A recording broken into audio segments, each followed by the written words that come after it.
Magandang araw po at magandang gabi po sa lahat po. Muli po ako po si Madam J Tarot Reader. Maraming salamat po sa masugid ninyong tagapagsubaybay sa akin. Na muli po ngayong gabi po or araw po ang ibibigay ko po sa inyong card for today is the Earth sign and water sign po. Si Earth sign at water sign po ang inyong baraha for today.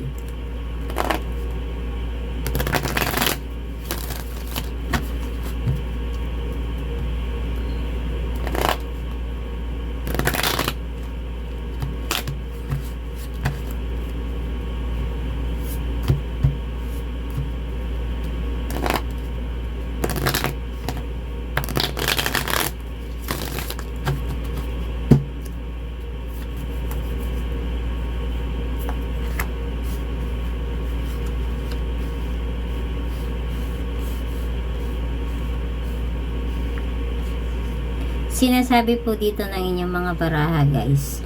Ito po ang inyong mga baraha na sinasabi nga dito, kung gusto nyo raw magtagal or maging maayos ang inyong relasyon at mahal nyo ang isa't isa, na sinasabi po dito ng inyong mga baraha, kung mahal po ng lalaki or ng isang babae, para magtagal ang inyong mga relasyon, kailangan daw po sinasabi na kapag ginusto nyo, kailangan makontento po kayo at kailangan willing daw po kayong intindihin ng isa't isa.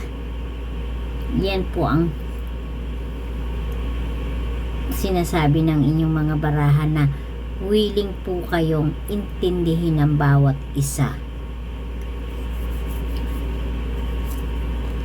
At sinasabi po dito ng inyong mga baraha, upang hindi masira at mawasak ang inyong relasyon, iwasan nyo raw na magkaroon ng mga reason o dahilan na kailangan na magbago kayo,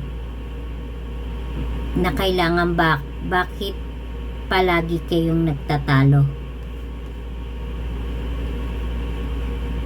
na lagi nyong tandaan. At sinasabi dito ng mga baraha nyo, lahat tayo may pagkukulang bawat isa sa atin. Walang taong sapat na sinasabi sa bawat isa. Kailangan mo lang talagang makontento ka. Pag minahal mo ang isang tao, kailangan magkaintindihan at intindihin nyo ang bawat isa.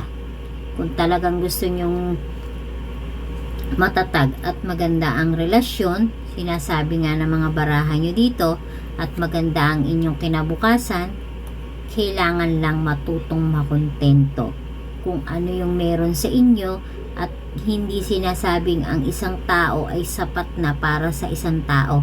Ibig sabihin nun, kailangan mo lang talagang makontento para hindi ka maligaw ng landas at hindi ka makagawa ng kasalanan sa taong mahal mo.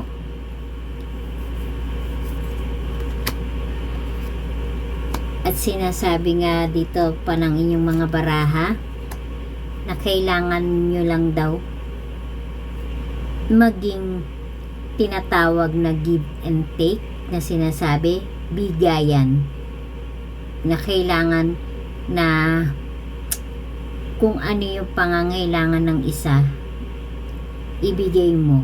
Kung alam mo yung tama para sa kanya, ibigay mo. Pero kung alam mong abuso at hindi na tama para sa kanya, huwag mo nang ibigay. Kasi yun ang pagsisimula ng hindi pagtatagal ng inyong relasyon, na sinasabi dito ng inyong mga baraha. Kaya muli po, magandang gabi po sa inyong lahat.